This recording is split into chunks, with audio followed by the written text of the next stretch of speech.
Okay, I'm going to show you, got the power probe plugged in there, little alligator clips on to it. Got the little alarm buzzer turned off on it right now so I can talk to you guys, but I'm going to show you how to check for your gauges to see if your gauges actually work. Turn on the key.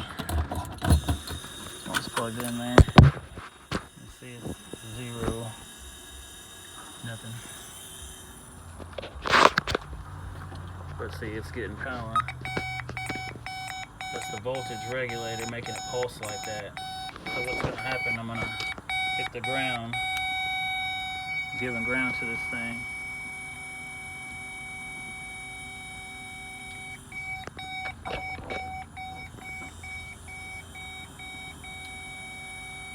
You see the fuel gauge going up there every time I give it ground.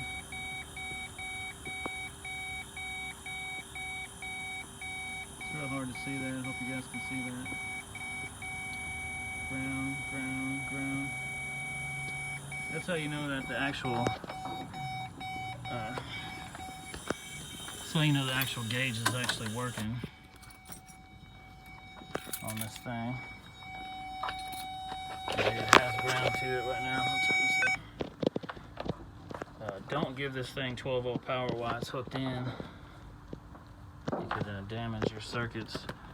It can only take like 5 volts on those gauges before they're destroyed. But I think my issue, like I said again, was the grounding strap. So I took the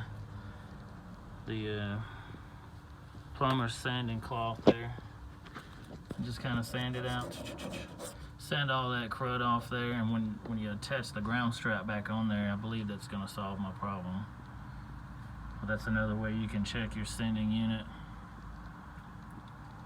your gauges, and see if they're working.